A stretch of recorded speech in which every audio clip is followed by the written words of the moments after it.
T-minus 15 seconds and counting. And here we go.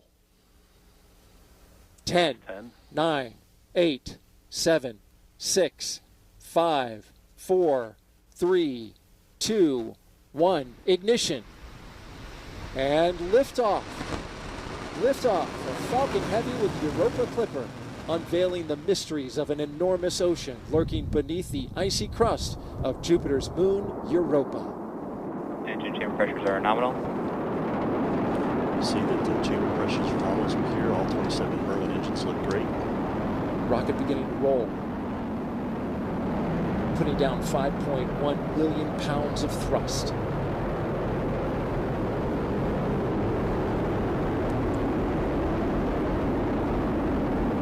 Coming up, they're going to back off those engines just a bit. So we get ready to head into max Power Q. and telemetry nominal. We hear that power and telemetry on the vehicle are good there. Everything's looking really Falcon well. Heavy is supersonic. They have reduced power in the center core to get through max Q, maximum dynamic pressure on the launch vehicle as we approach that. The two side boosters at full throttle. A beautiful shot there as our camera team. Max Q. Locking into the rocket on a clear blue sky. The view from the booster cam back down on Earth. And there we heard the call for max Q. The vehicle is passing through maximum dynamic pressure. Next thing up in about 2 minutes will be booster engine cutoff, where we see the two side booster engines, all 18, shut down and get ready for booster separation. But the vehicle is performing very well. Looking at all the telemetry that we have, power and trajectory are nominal. We've been flying for just under 2 minutes so far. Everything looking good.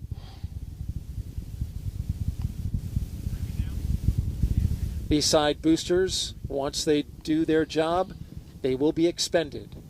If you're familiar with the Falcon Heavy, you know that they bring the boosters back on certain launches, but not on this one, because all of the performance is needed to push Europa Clipper into its proper orbit. Things continue to look good as the vehicle heads down its ascent phase here. All telemetry is looking very nominal for this flight this morning. Falcon Heavy is performing very well.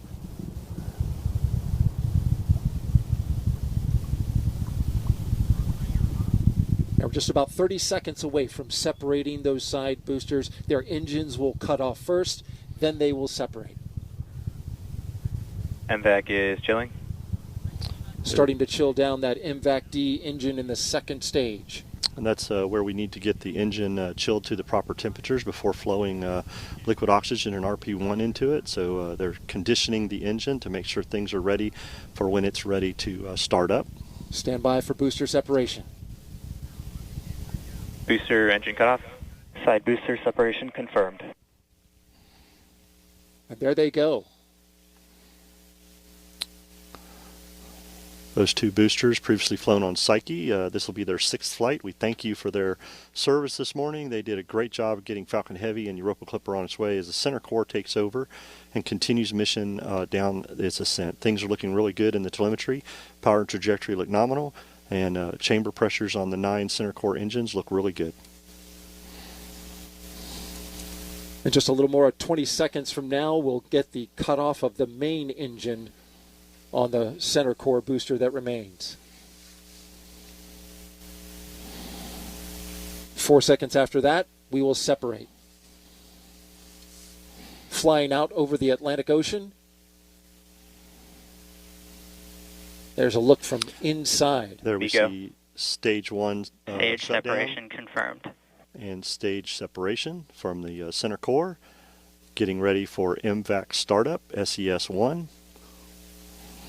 We're getting some applause here in the Mission Directors Center, and there you see the MVAC-D engine lighting up. Next thing up in about 10 seconds will be fairing separation. NYPY FTS has saved. And the fairing has protected Europa Clipper on its ascent up into space, but once we get into space, we don't need that fairing anymore. Fairing there they go. separation confirmed. fairing has separated, and those will be recovered, Daryl, by SpaceX's own recovery ship, Go Cosmos. And there you see them falling away into space. That is the only part of this rocket that will be recovered. The glow of the MVAC-D engine as it performs its first burn here. This is about a 3-minute and 47-second burn. Things are looking great. Matter of fact, this is one of the shortest first burns that has been done on a Falcon Heavy by SpaceX, but it is required to get us into that parking orbit for that long coast that we have to get ready for the interplanetary trajectory that we're going to need to get Europa Clipper on its way that we heard Jenny talk about to get those Earth assist slingshots as it heads on its way for its mission. So things looking really good this morning with the performance of the Falcon Heavy. MVAC is performing well, and everything looks good thus far in today's mission. Usually those burns are the other way around, with a longer first burn and the shorter second burn, but in this case it is reversed. As we look at some crystal clear views of the MVAC-D engine, the stage 2 that's carrying Europa Clipper, orbital light is shining both on the spacecraft, the second stage, and on planet Earth. Center core FPS beautiful. Has saved.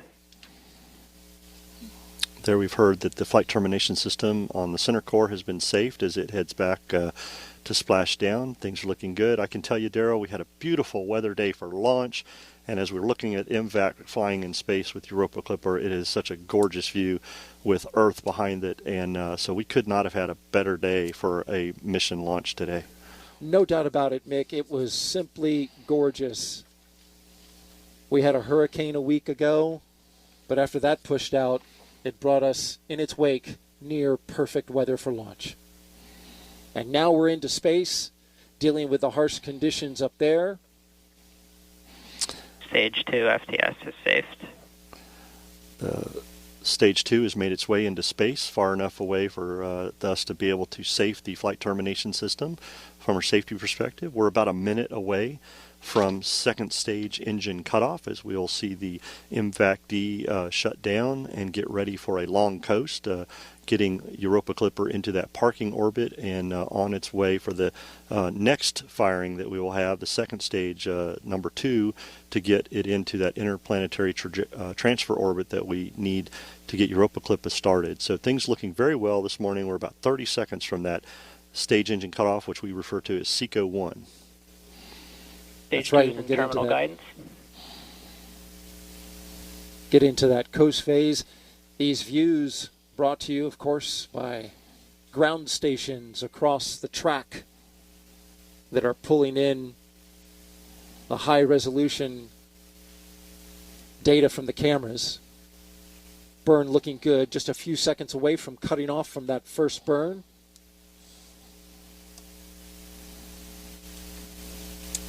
And there it goes. The first burn is complete.